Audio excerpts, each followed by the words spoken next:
You don't have to invade the Capitol to destroy democracy. Sometimes you just have to unlock the door and walk away.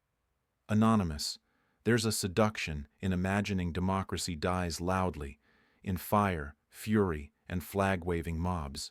We fixate on shattered glass and surging crowds, on slogans painted like war paint and speeches drenched in defiance. But that's only one version of the story. The more common one, the quieter one, the more dangerous one, is far more mundane. Democracy doesn't always die with a bang. Sometimes it dies when the door is left ajar, and no one bothers to close it. That's what this quote was meant to express. It's a warning, whispered not to dramatize, but to clarify. To destroy democracy, you don't have to storm its institutions. You just have to stop believing they're worth protecting. Stop voting. Stop reading. Stop listening. Stop questioning. Democracy isn't murdered. It's abandoned. And in my time, I saw that abandonment growing. It was a slow drift, not a sprint. Good people deciding that politics was too messy, too toxic, that facts were too fuzzy to bother with, that all sides were equally bad, that their voice didn't matter. And so they walked away, one by one. And in that walking away, the doors creaked open, the checks weakened, the balances faltered. The bad actors didn't have to storm the gates. They were invited in by silence. When truth is too complex and tribalism too convenient, democracy is in peril. Not because the enemy is strong, but because the citizen is tired.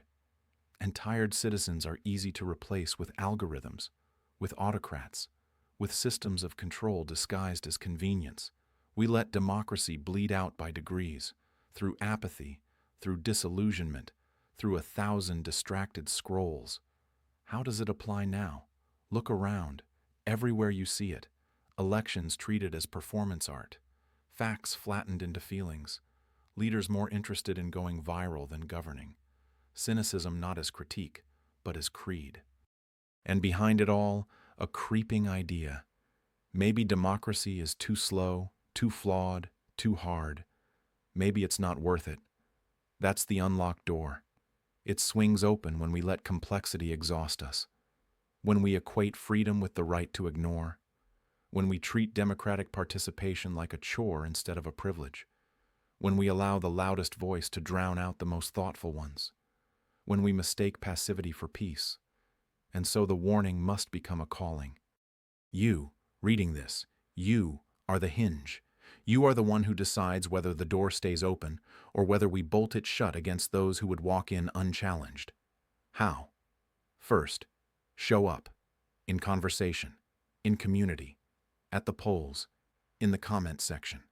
Do not give up your voice simply because others are louder. The antidote to noise is not silence, it is signal. Second, choose complexity over comfort. If an answer feels too easy, it probably is. The world is not simple. Your thinking shouldn't be either. Ask better questions. Seek out disagreement. Hold your own beliefs to fire. Third, defend institutions, but reform them too. Democracy is not about nostalgia. It's about iteration, evolving, improving. Protect what works, fix what doesn't, but never walk away. Fourth, don't outsource your agency to personality cults, to platforms, to parties.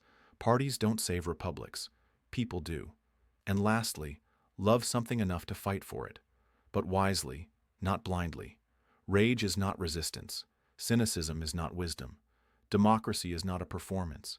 It is a practice. So here's what I ask of you. Stay. Stay in the conversation. Stay curious.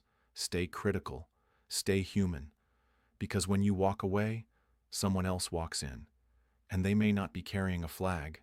They may be carrying a crowbar wrapped in a smile. You don't have to invade the Capitol to destroy democracy. You just have to stop believing it matters. And that is how the door closes, unless you close it first and choose to stay inside.